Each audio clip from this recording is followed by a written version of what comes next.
Praise the Lord. This morning I want to speak about something that has really been affecting many of us. It's affecting many of us, and for some of us in a greater and a lesser way, but somehow I hope that you can relate, or you know someone that has been deeply affected by what I'm going to teach this morning. And I want us to really understand the importance of the well-being of what I'm going to teach. Oh, she's already put it. I'm busy preparing you in excitement. Okay, I'm going to teach about mental health is a priority. Mental health is very important to your personal well-being. Amen? Proverbs 23 verse 7. For as he thinks in his heart, so is he. As one who reckons, he says to you, eat and drink, yet his heart is not with you, but is grudging the cost. You see, a person's inner thoughts, motives, and beliefs ultimately shape their true character, actions, and reality. The verse also tells us that someone's heart and mind can be at another place. So the Bible shows us that often we can have things in our hearts and our minds, but outwardly we do other things, we say other things. So the scripture says that the person says eat and drink and enjoy it, but in his heart he's complaining about what it's costing, the value of what people are eating, but he's telling us eat and drink. So oftentimes the heart is not in sync with our actions. Amen? So it's possible that the person can fake his actions. The person say, it's good to see you, Agrippina. It's a long time. I'm sorry. But in my heart, I'm still angry with you, what you did last time. But now I'm faking. Because after all, we are all Christians, are we not? And we're supposed to be, you know. There's a certain expectation of us. And so the Bible is very clear that sometimes what people do and what is inside are not the same. But who you think inside is who we really are. Amen? We can fake it until we make it, but eventually who we are inside is going to come and show. So we can hide and we can try to hide things, but eventually, amen? So I want to speak about mental health and how important mental health is to us. So I've been digging into key suicide data and trends in Namibia. And the recent cases 2023-2024, we had 542 suicides. Can I say successful suicides? People that actually died. And we had 2,937 attempts that were reported. How many attempts were not reported? So there were at least 3,500 people that attempted, and of which more than 500 actually passed on because of suicide. You might be sitting with us this morning. Maybe you have not yet attempted, but you are considering. And we might not see it because what you are reflecting is what we see. But deep in your heart, there's a thunderstorm inside you brewing pushing you into that direction. Looking at the historical context in 2021, the suicide mortality rate was 8.59 per 100,000 population. Now, in 2021, we did not have 3 million people, but so I made a little comparison. If the population was 3 million, the suicides would have been 258 in 2021. But in 23-24, the actual cases were 542. In other words, the cases doubled from 2021 to 23-24. That is shocking. Namibians, our own people, your friends, some of your relatives that have opted that this was the best option. And like I said, more than 3,500 actually tried. Amen? Globally, as of early February 2026, reports indicate that over 80,000 suicides occurred within the first 4 weeks of this year. More than 80,000 people globally, that was recorded. You know, in many places, data is not recorded. So people don't know in certain countries where there's no actual proper data and record keeping of all these things. But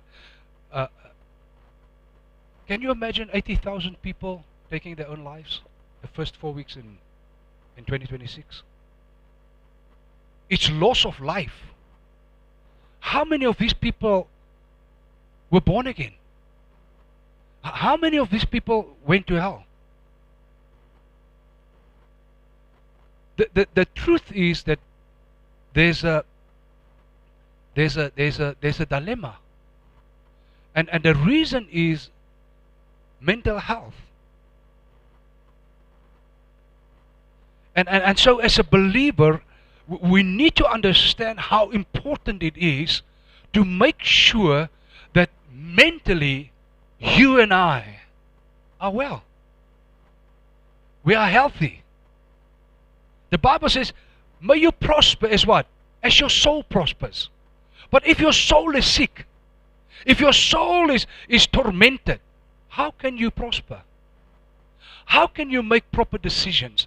How can you make decisions that will bring goodness and fruitfulness and impact in your life? If there's something wrong in your heart and in your mind.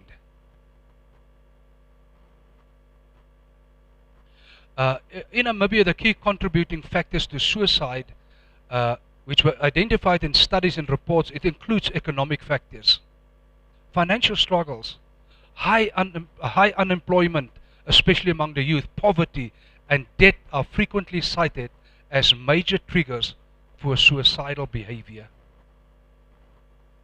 Interpersonal and relationship problems, difficulties in family dynamics and romantic relationships, including breakups, conflicts, spousal abuse, and social isolation, are a leading cause of suicide and attempted suicide. I'm talking about Namibia. Number 3, mental health issues. Depression is the most common mental health condition associated with suicide, often remaining undiagnosed or untreated due to stigma. Substance abuse, including the use of alcohol and cannabis, is a significant risk factor, as it can impair judgment, increase impulsivity, and exacerbate feelings of hopelessness. Other negative emotions such as hopelessness, low self-esteem, anxiety, and the feeling of being a burden also play a role. And the fourth one is social and cultural factors. Stigma and taboos surrounding mental health issues discourage people, particularly men, from seeking help. Gender dynamics, where men are often socialized not to express emotions and women face unique pressures, for example, single parenting, etc., contribute to different patterns of suicidal behavior and help seeking. Lack of awareness about suicide prevention and available resources means many people do not know where to turn for support. Your mental health is important. Your mental health is important. So let us look at the number of things that the Bible is telling us. Number one, the effect of the Spirit and the anointing. The Bible says in Isaiah chapter 61 verse 1 to 3, the Spirit of the Lord God is upon me, because the Lord has anointed and qualified me to preach the gospel of good tidings to the meek, the poor, and afflicted. He has sent me to bind up and heal the brokenhearted, to proclaim liberty to the physical and spiritual captives, and the opening of the prison and of the eyes to those who are bound, to proclaim the acceptable year of the Lord, the year of His favor, and the day of the vengeance of our God, to comfort all who mourn. Verse 3, to grant consolation and joy to those who mourn in Zion, to give them an ornament of beauty instead of ashes, the oil of joy instead of mourning, the garment expressive of praise instead of a heavy burden and failing spirit, that they may be called oaks of righteousness, lofty, strong, and magnificent, distinguished for uprightness, justice, and right standing with God, the planting of the Lord, that He may be glorified.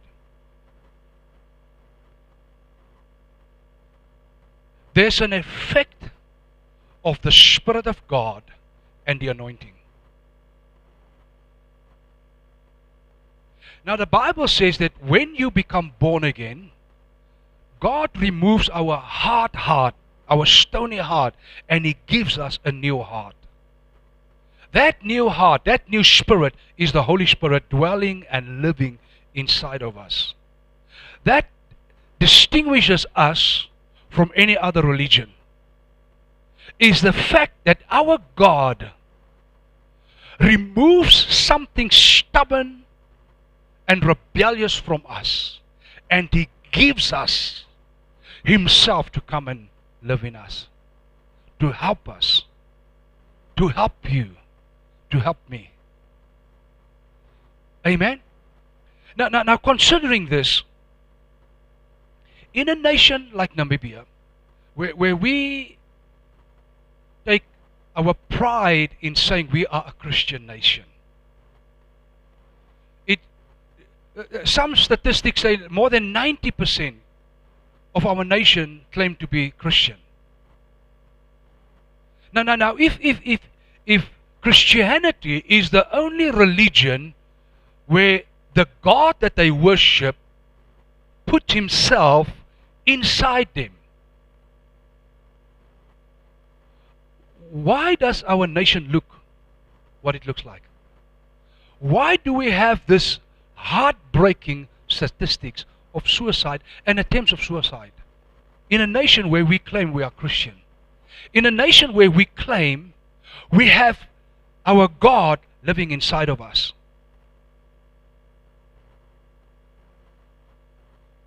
Let us look at Luke chapter 4 verse 17 to 21. Now this is Jesus. He had been baptized, heaven opened, the Spirit came down on Him. He went to the desert, fasted and prayed for 40 days. Now He came back, entered the synagogue, the temple, and verse 17.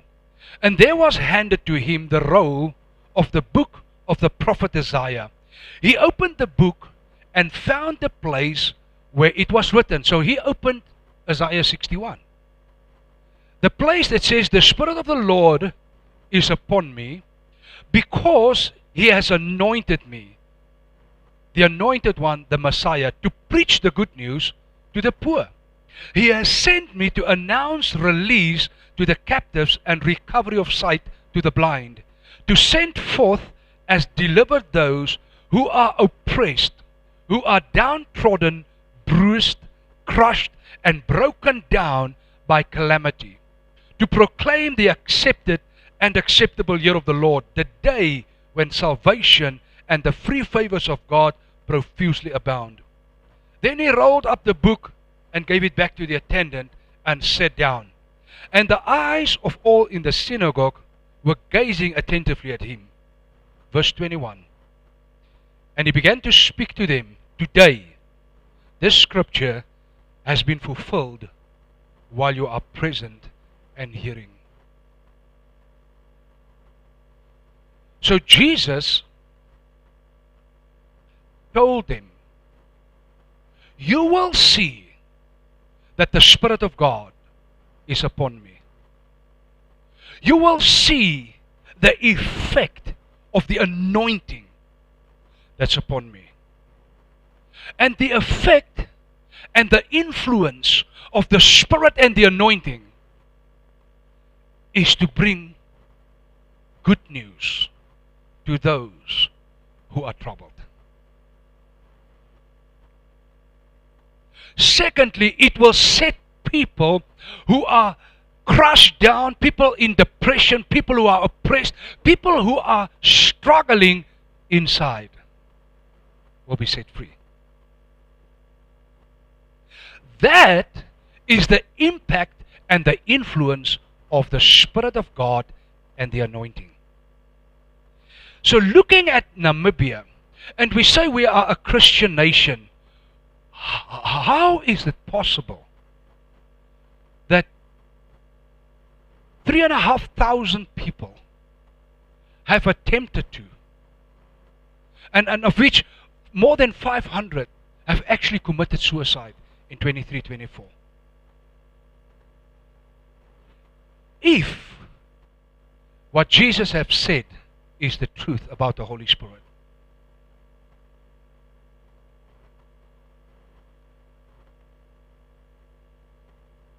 are we just Christians to go to heaven?